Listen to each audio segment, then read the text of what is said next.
Hi everyone. Okay, so today I want to talk about the response I got from the Family Resolutions Office from the email that I sent the director's office. I guess he uh, asked somebody else to take care of it. I'm not 100% sure, but this guy named Mark Anthony, who is an issues analyst with the Assistant Deputy Minister's Office at the Responsibilities Office, contacted me.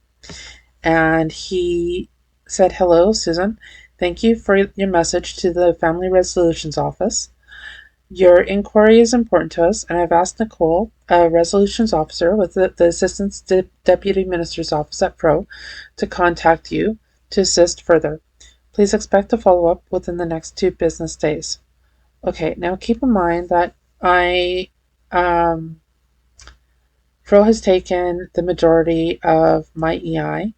They have given me next to nothing to live off of, and I'm getting disconnection notices. I'm not able to pay for my medications. And um, so the fact that he's saying, sorry, I'm jumping ahead here. Okay, so my response is, thank you. I'll be watching for your email. Now, his email came at 7:30 a.m. Okay, on Tuesday. Now, when I sent this message, I was thinking it was sent on Monday, but it wasn't.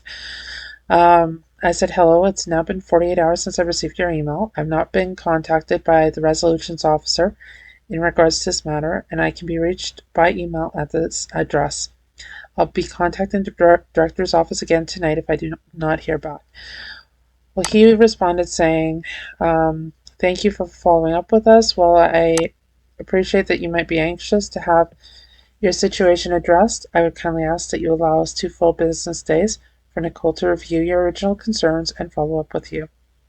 Thank you for your patience and understanding." Okay, so unless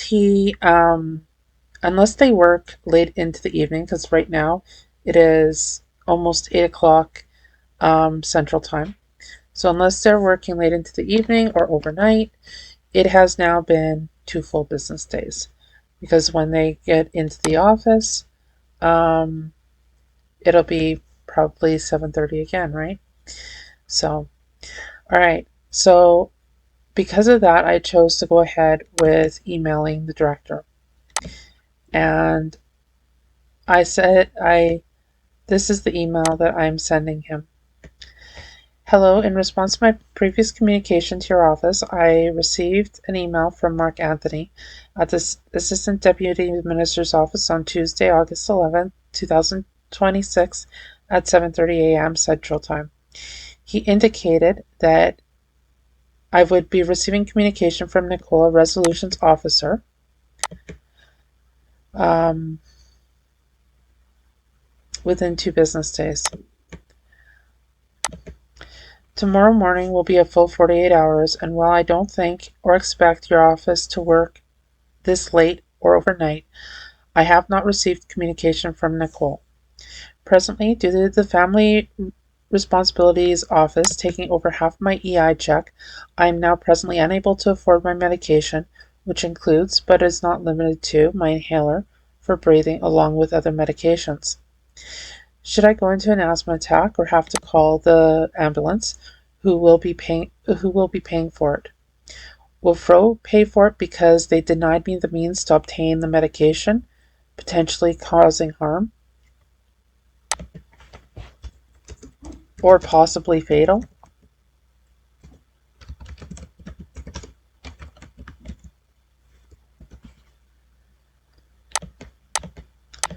While your office delays in responding to me, it is doing immediate and perhaps permanent harm to me.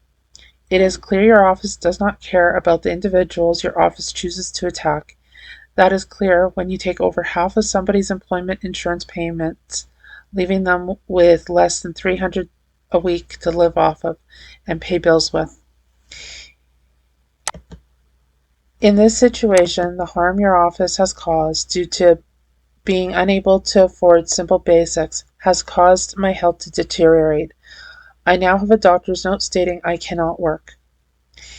If I can't work, I can't collect EI and have therefore applied for Ontario Works. Family Resolutions Office attacks a person to the point where they're not allowed their basic needs, causing their health to degrade to the point where they can't work, and then go on Ontario Works and maybe become homeless too in the process. Can't work equals can't pay. You would think that would be simple logic for the government to understand. When you're attacking someone to the point where they can't meet their basic needs, obviously they're not going to be able to work in any sort of capacity when they're struggling just to survive. What your office is doing is nothing short of financial exploitation and personal abuse. Again, should your office wish to communicate with me, I can be reached at Susan_Miasga at Outlook.com.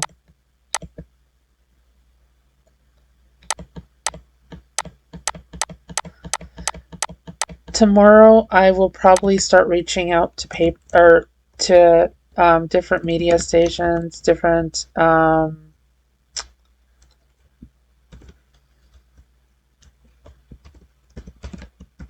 trying to get an interview with them and talk about how this is actually causing me quite a bit of harm,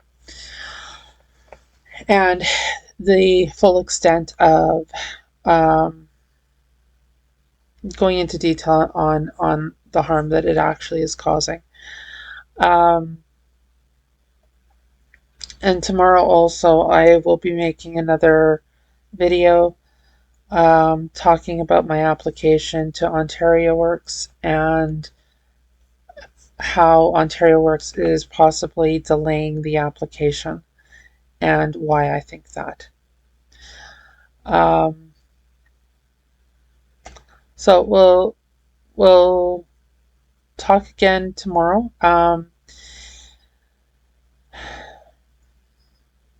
Before I go, I do want to say though that, you know, these tactics that the Family Responsibilities Office is using, it is very upsetting. And you know, for somebody like me who's educated, I know enough to go and email the director. I know how to send a message and stuff. But a lot of people wouldn't think about going directly to the director and voicing these complaints. A lot of people wouldn't think about video recording it and showing that the message was sent, which I should do right now, actually. Well, I'm thinking about it. Okay, so there we go. You've seen that it's been submitted. But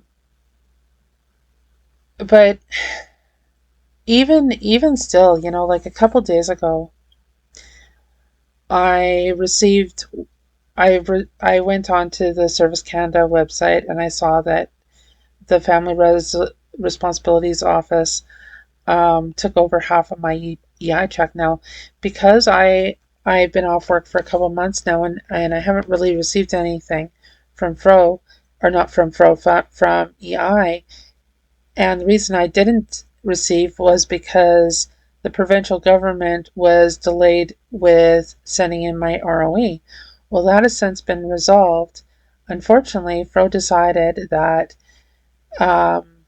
me as a person, it doesn't matter if I have the means to survive or not, because they took over half of my EI check.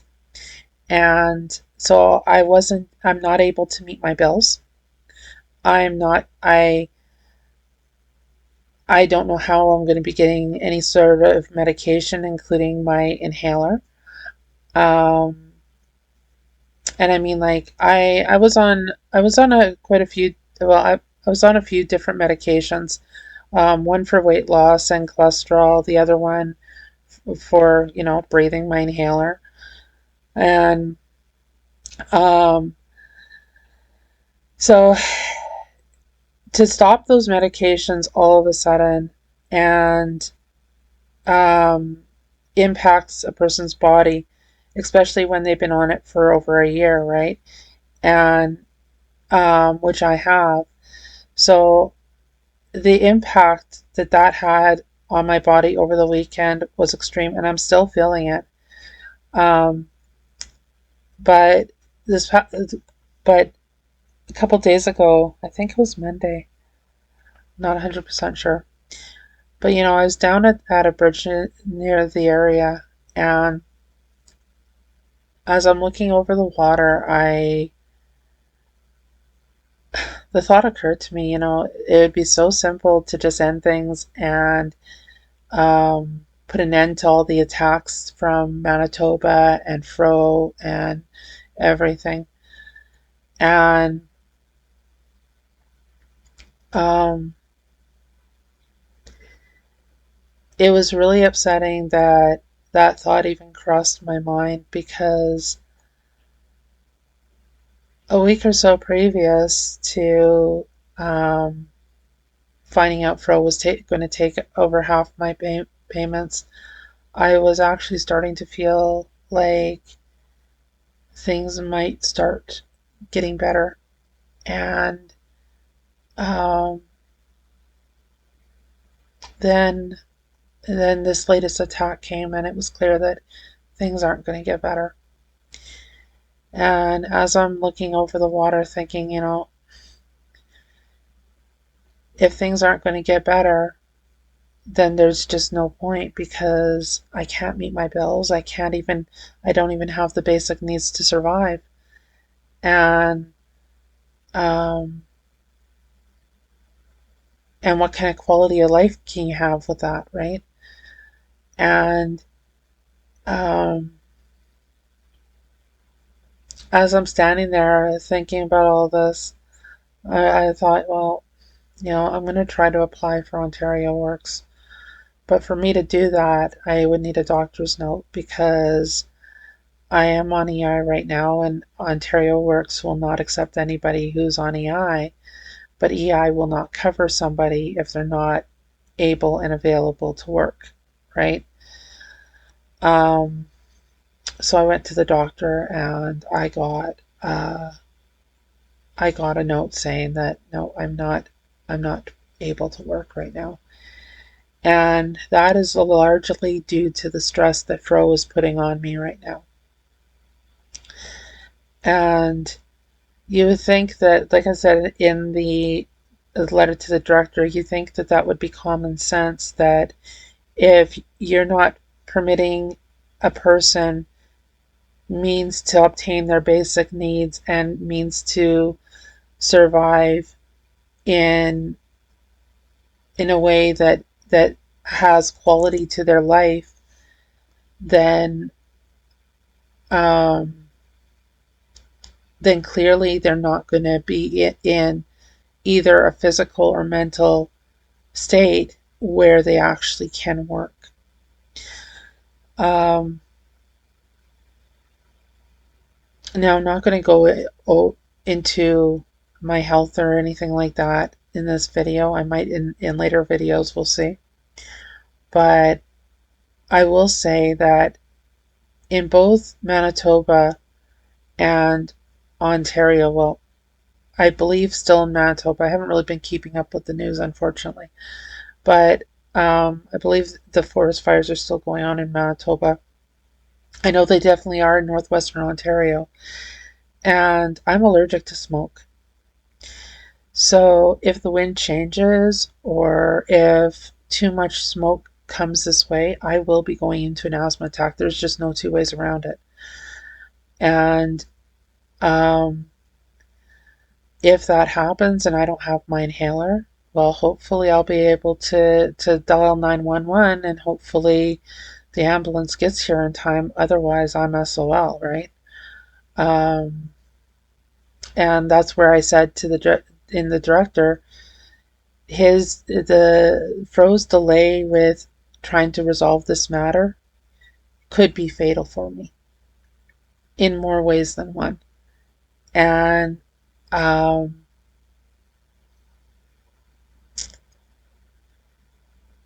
So I mean, it's very upsetting that they are they are delaying with this. And I have, as you can see, I have indicated on how to get a hold of me. I have given them my email address. They have even emailed me um, saying that somebody would be in touch. Unfortunately, that has not happened yet. So we will see what tomorrow brings. I will be posting again tomorrow, and I'll let you know whether I heard from FRO and what the outcome of that was. And I'll also be um, talking about my application to Ontario Works.